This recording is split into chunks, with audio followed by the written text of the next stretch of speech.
actually आज रात Showa कथा नुह मत पूजा सरीगला रात 3टा बाजी आपण मैंने पूजा जो गुड़ा यूज करेंगे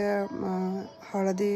खंड है गुआ है कमलगट्टा है सुपारी है